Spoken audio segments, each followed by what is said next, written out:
Yapulingana, Miladina Manamapalitu, Miladina Kani Lutrawida, Mina Miladina Truwe, Mina Miladina Turanomeramina, Warranta Takara, Miladina Nara Mapali Takara, Miladina Nika, Miladina Mana, Warranta Palawa, Miladina Nika. Tunapri, Tapudi, Miladina, Tapudi Lina, Tapudi, Muka Tapudi Warrankili, Tunapri, Pudia Pawa, Nari Ninatu. Welcome to everyone, welcome to Lutrawida, Tasmania. My country is Truwaway in the northeast and Turanomeramena on the east coast. Today we walk where our ancestors walked, and our knowledge Tunapri travels through the Miladina of the country, from the Central Highlands, through the country and the fresh water, out to the Muka, the ocean, and up to Warrankili, the sky, and it's never finished, Pudia Pawa, Nari Ninatu.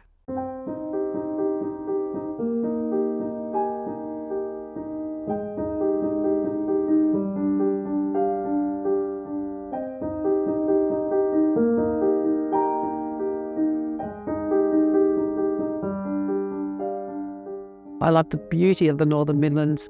We've got mountains and forests on both sides and beautiful farmland in between and historic villages with all sorts of interesting people. It's a great place to be. The big nation area is the Central Highlands of Lutrawida, Tasmania, and not just the Highlands but the low area. Pretty much where the highway goes today is one of our old travel roads. So a lot of roads around Lutrawida, Tasmania are based on our travelling roads. Through that area, even today, it's really open grasslands, prime real estate for the British when they arrived. For farming, they didn't have to do much clearing at all, just put their fences up. Those farmlands were created by our old people over thousands of years of farming with fire and hunting kangaroos all through there.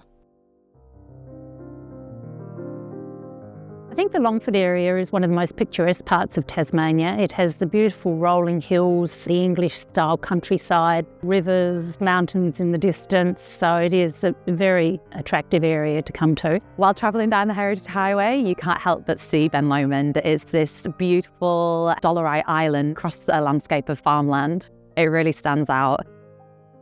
Ross is in the centre of the island, and it's actually a brilliant place to live because nowhere is too far in all directions. We can get to Launceston in an hour and a half to Hobart, which is brilliant. Auckland is a very unique place. It's midway between Hobart and Launceston, and it's a very little cute town that is full of everything you might need. Heritage, beauty, Lake Dalverton, a golf course. The people here are very special because it's not like a mega city. I love Oatlands and Kempton both because I came to these communities as a stranger, having grown up in Hobart, and they're very accepting communities. They pretty much take people in the moment you move in. They're beautiful places to live. And I guess my favourite thing, being a bit of a history nerd, is that you really are living in the past. The past is so present in these towns. Like, it doesn't take much of a stretch of the imagination. If you just mentally delete the modern stuff, you're back in the 1830s.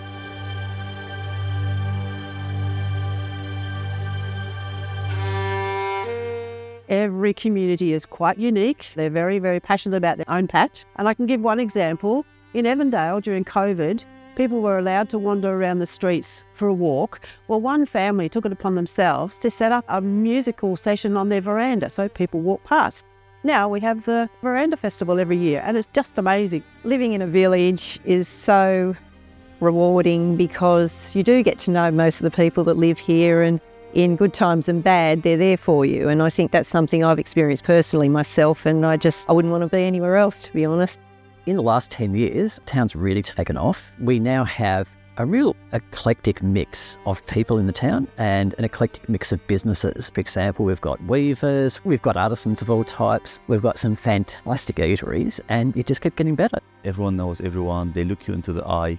You feel like you're part of the community, and that's what makes the place a very special place. So Oatlands was the right base. Building a world-class distillery in a historic place was a big change, but that also attracted a lot of entrepreneurs to come to the town, create experiences or open new shops. And this is how the place is growing, because change is essential to protect the history, but also add value to bring life to history.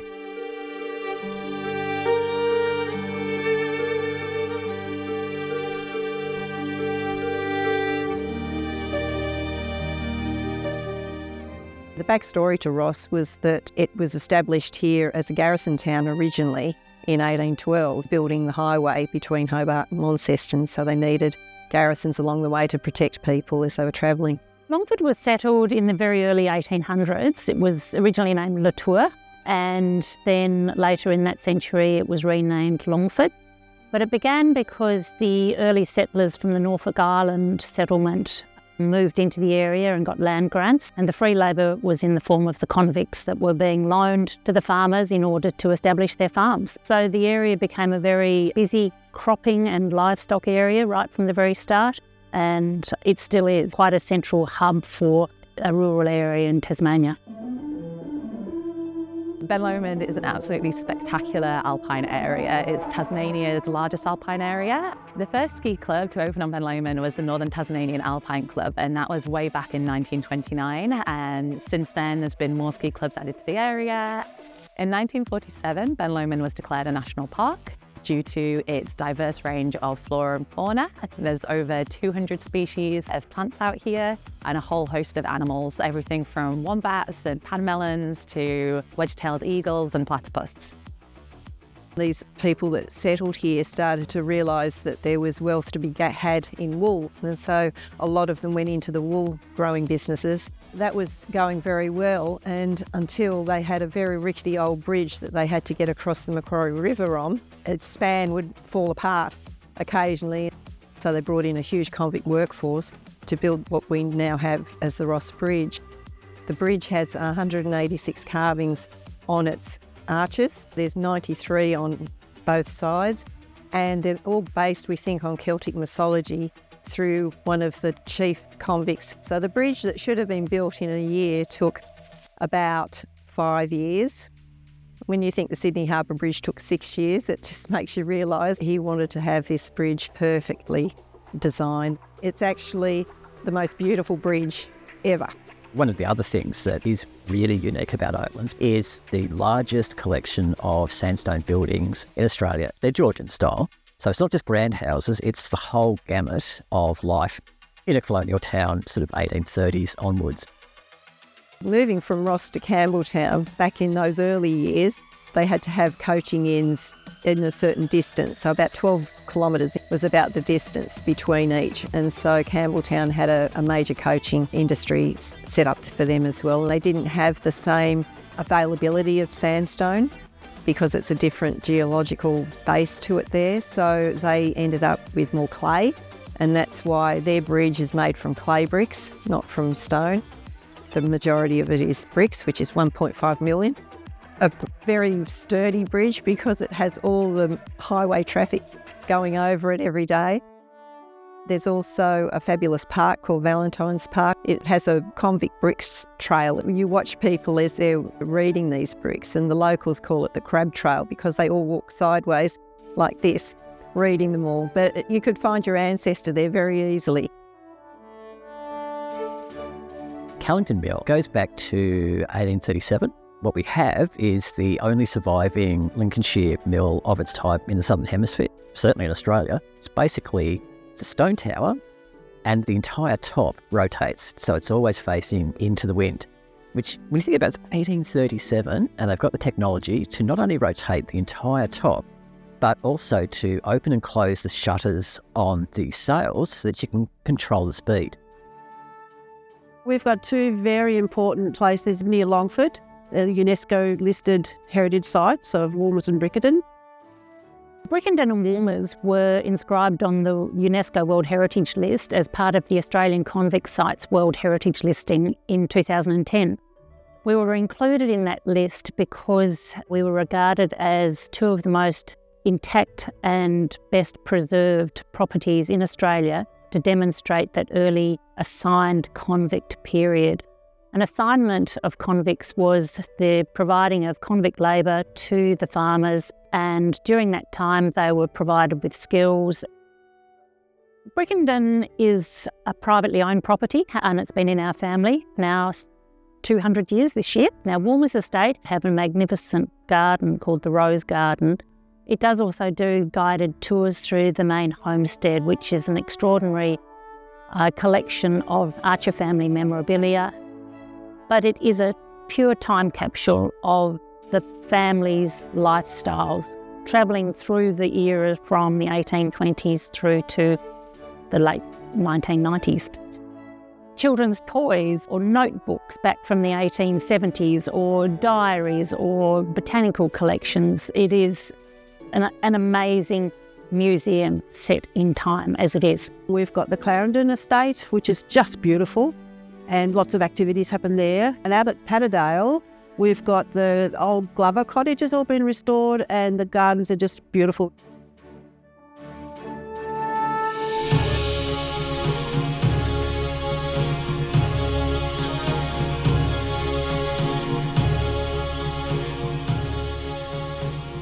The wool industry in this region is very prominent, and a lot of the farms here do grow superfine merino wool.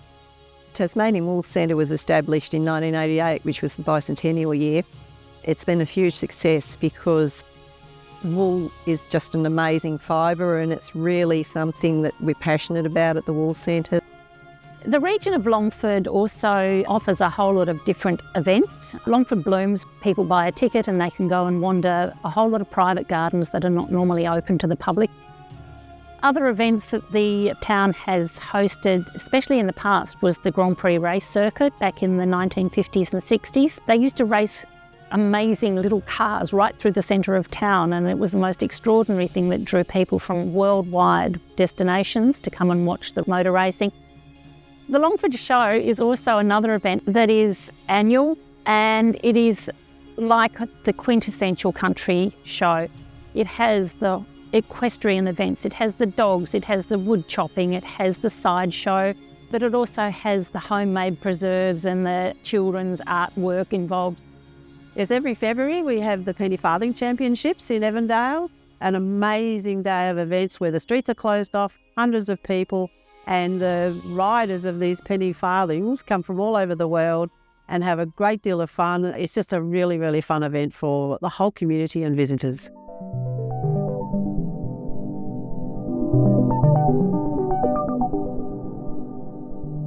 There's a real magical mountain community which during winter, which is just fabulous to experience, a real community feel.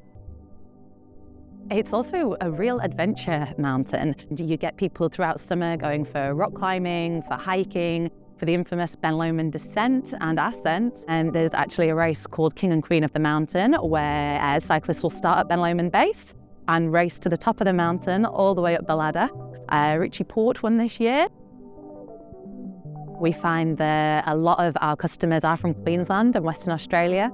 A lot of them have never seen snow. Obviously, Ben Lomond's known largely for its winter season, but we also have Ben Lomond Alpine Resort, which is Tasmania's only commercial ski resort. So from skiing and snowboarding on the main slope to even the occasional cross-country skiing slopes around the side of the mountain. Tasmania in general is very rich in clean air, pristine water, and chemical-free, GMO-free grain. So we're very proud to say our fresh produce, our base ingredients that we turn into whiskey or turn into gin or use in our restaurant are high-end and create an exceptional experience that you can only find in Tasmania on the Heritage Highway. Oatlands is not a pit stop. Oatlands on the Heritage Highway is a destination. Please come, visit us, stay in town.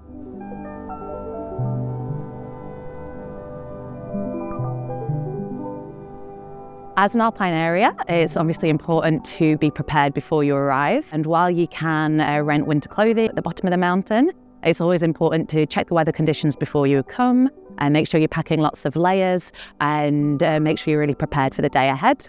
It takes about 30 minutes to drive to Ben Lomond Base from Launceston, and then it's only another 30 minutes to the top of Ben Lomond National Park. Between June and September, it is a legal requirement to have snow chains inside your vehicle. For those that don't want to drive on the gravel road, you are able to get the shuttle bus, also known as the shuffle bus, from the lower car park another 12 kilometres up the road beyond base.